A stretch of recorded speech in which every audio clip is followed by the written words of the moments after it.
TDP Janasena social media కార్యకర్తల trolling కు మనస్తాపం చెంది ఆత్మహత్య చేసుకున్న తెనాలికి చెందిన గొల్తి గీతాంజలికి అప్పట్లో ముఖ్యమంత్రి హోదాలో జగన్మోహన్ రెడ్డి ఇచ్చిన మాట ప్రకారం పార్టీ అండగా ఉంటుందని మాజీ ఎమ్మెల్యే అన్నాబత్తిని శివకుమార్ అన్నారు. స్థానిక గంగానమ్మపేటలోని వైసీపీ కార్యాలయంలో సోమవారం ఏర్పాటైన కార్యక్రమంలో గీతాంజలి కుటుంబానికి రాష్ట్ర YCP social media wing organizing president Dodda Anjireddy 50,000 నగదు అందించారు. వైసీపీ తెనాలి నియోజకవర్గ సమన్వయకర్త మాజీ ఎమ్మెల్యే అన్నాబత్తిని శివకుమార్ సమక్షంలో గీతాంజలి భర్త పిల్లలకు ఈ మొత్తాన్ని అందించారు. TDP Janasena social media trolling కి మనస్తాపం చెంది ఆత్మహత్య చేసుకున్న సోదరి గొల్తి గీతాంజలి కుటుంబానికి వారి పిల్లల భవిష్యత్ అండగా ఉంటారన్న అప్పట్లో ముఖ్యమంత్రిగా ఉన్న జగన్మోహన్ రెడ్డి ప్రకటించినట్లు శివకుమార్ గుర్తు చేశారు. ఆయన ఆదేశాల ప్రకారం గీతాంజలి పిల్లల భవిష్యత్ అవసరాల నిమిత్తం ఆర్థిక సహాయం అందించారని తెలిపారు. గీతాంజలి కుటుంబానికి ఆర్థిక సహకారం అందజేస్తున్నట్లు ఈ సందర్భంగా దొడ్డ అంజిరెడ్డి తెలియజేశారు. పిల్లలను బాగా చదివించి ప్రయోజకులను చేయాలని కోరారు. ఈ కార్యక్రమంలో తెనాలి పట్టణ విశ్వబ్రాహ్మణ ప్రముఖులు, తెనాలి నియోజకవర్గ వైసీపీ పార్టీ నాయకులు, తెనాలి వైసీపీ సోషల్ మీడియా కార్యకర్తలు నీలి అజయ్ కుమార్, రబ్బానీ షేక్, కొంగర మంజరి చౌదరి, కావేటి నిర్మల, అక్కిదాసు కిరణ్, బండ్లమూడి నాని, రవితేజ పాల్గొన్నారు. ఈరోజు ఏదైతే తెనాలి నియోజకవర్గం కార్యాలయంలో మాజీ శాసనసభ్యులు శివన్న గారి ఆధ్వర్యంలో ఏదైతే గతంలో వైఎస్ఆర్ కాంగ్రెస్ పార్టీ అధికారంలో ఉన్నప్పుడు గీతాంజలి అని జగన్మోహన్ రెడ్డి గారిని అభిమానించేటువంటి వైఎస్ఆర్ కాంగ్రెస్ పార్టీ కార్యకర్త తన ఆలోచనను, తన కల అయినటువంటి ఇంటి పట్టాను శివన్న ఆధ్వర్యంలో జగన్మోహన్ రెడ్డి గారి నేతృత్వంలో దక్కిందని చెప్పి ఆనందం తట్టుకోలేనటువంటి క్రమంలో 2 మాటలు మాట్లాడితే దాన్ని ఓర్చలేనటువంటి ఆనాటి టీడీపీ ఐపాక్ టీం ఆ విషయాన్ని ట్రోల్ చేసి తన మనోభావాలు దెబ్బతినే విధంగా ఆఖరికి తన ప్రాణం కూడా కోల్పోయేటువంటి పరిస్థితికి ఆనాటి టీడీపీ పార్టీ ఐపాక్ టీడీపీ చేయడం జరిగింది. ఖచ్చితంగా ఏదైతే ఈరోజు ఆ రోజు వాళ్ళు చేసినటువంటి దమనకాండలకు 2 పిల్లలకు తల్లి లేనటువంటి పరిస్థితి, ఒక కుటుంబం అంధకారంలోకి వెళ్ళినటువంటి పరిస్థితి ఇది తెలుసుకున్నటువంటి జగన్మోహన్ రెడ్డి గారు ఆ రోజు పార్టీ తరఫున ఆర్థిక సాయం చేయడం జరిగింది. అదేవిధంగా తెనాలి నియోజకవర్గ ఆనాటి శాసనసభ్యుడైనటువంటి శివన్న తన సొంత నిధులు కూడా కేటాయించడం జరిగింది.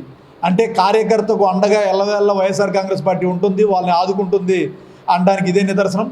గతంలో కూడా నేను స్టేట్ ప్రెసిడెంట్ అయిన తర్వాత లాస్ట్ ఇయర్ కూడా 2 పిల్లలు చదువు నిమిత్తం ఆర్థిక సాయం ఇవ్వడం జరిగింది. మరలా ఇప్పుడు కూడా అలాగే ఎల్లవేళ్ళ social media YSR Congress party Tenali నియోజకవర్గం శివన్న ఆధ్వర్యంలో ఎల్లవేళ వీళ్ళ కుటుంబానికి అండగా ఉంటాం. రాబోయే రోజుల్లో ఇటువంటి కార్యక్రమాలు చేసేటువంటి ప్రతి ఒక్కరిని వదిలేటువంటి పరిస్థితి లేదు. గతంలో మాదిరిగా మంచితనం రాబోయే రోజుల్లో జరగదు. ఖచ్చితంగా అటువంటి వారికి బుద్ధి చెప్తాం. ఇటువంటి పునరావృతం కాకుండా జగన్మోహన్ రెడ్డి గారికి, శివకుమార్ అన్న గారికి ధన్యవాదాలు చెప్తున్నాం. నా కుటుంబానికి అంజిరెడ్డి గారికి ధన్యవాదాలు చెప్తున్నాం. మా కుటుంబానికి ఎల్లప్పుడూ ఆదుకుంటున్నారు. నాకు చాలా సంతోషం. ఇక్కడ ఇలాంటప్పుడే కాదు, రోడ్డు మీద కనిపించినా కూడా శివకుమార్ అన్న గారు పలకరిస్తారు. ఆయన బర్త్డే విషెస్ అప్పుడు కానీ ఎక్కడైనా కనిపించినా నన్ను ఆయన దృష్టిలో ఒక చుట్టరికం బంధువు మనిషిలాగా నన్ను పలకరిస్తూ ఉంటారు. గతంలో ఈ తెనాల్లో జరిగిన విషయం అందరికీ తెలిసినదే.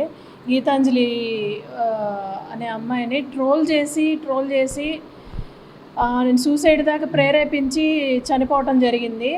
ఈ రోజున సోషల్ మీడియా తరపు నుంచి అంజిరెడ్డి అన్నగారు వచ్చి పిల్లలకు ఆర్థిక సాయం చేశారు. ప్రతి సంవత్సరం ఇలా మా వైఎస్ఆర్ కాంగ్రెస్ పార్టీ నుంచి ఆర్థిక సాయం అందుతూనే ఉంది. ఆ ట్రోల్ చేసే ప్రతి ఒక్కరికి చెప్తున్నాము, అది ఏ పార్టీ అయినా కానివ్వండి, ఒక లిమిట్స్ అంటూ ఉంటాయి సోషల్ మీడియాలో. ఆ ట్రోలింగ్స్ ఆడవాళ్ళ మీద చేసేటప్పుడు మీరు ఏ పార్టీ పరంగా మాట్లాడండి, ఏదైనా సబ్జెక్ట్ పరంగా మాట్లాడండి, కానీ పర్సనల్గా వాళ్ళని ఫోటోలు తీసి మార్ఫింగ్లు చేసి వాళ్ళని సూసైడ్ల దాకా ప్రేరేపించడం అనేది చాలా తప్పు అయిన విషయం. అది ఈ రోజున చూసుకుంటే గీతాంజలి ఆత్మహత్య చేసుకుంది. ఆ తర్వాత పిల్లల పరిస్థితి ఏంటి? ఎంత ఆర్థిక సాయం అందించినా పిల్లలకి తల్లి లేని లోటు తీర్చలేం కదా, ఎవరూ తీర్చలేము. అది ఏ పార్టీ అయినా కానివ్వండి, ఎవరూ తీర్చలేని లోటు అది. ఈ సందర్భంగా పిల్లలకి ఆర్థిక సాయం చేయడానికి మన పార్టీ తరఫు నుంచి 50,000 ఆర్థిక సాయం చేశారు. అలాగే ప్రతి సంవత్సరం వాళ్ళకి చదువు కోసం చేస్తా అన్నారు. అదే మాట ప్రకారంగా ఈరోజు ప్రతి సంవత్సరం వాళ్ళకి ఆర్థిక సాయం అందిస్తున్నారు మన పార్టీ సోషల్ మీడియా తరఫు నుంచి. ఈ విషయం చాలా దారుణమైంది.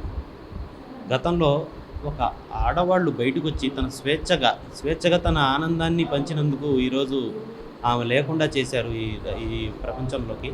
ఆమెని ఎలాంటి ట్రోల్స్ చేశారంటే ఆమె తట్టుకోలేక ఆత్మహత్య చేసుకునే అంత విధంగా ట్రోల్ చేశారు.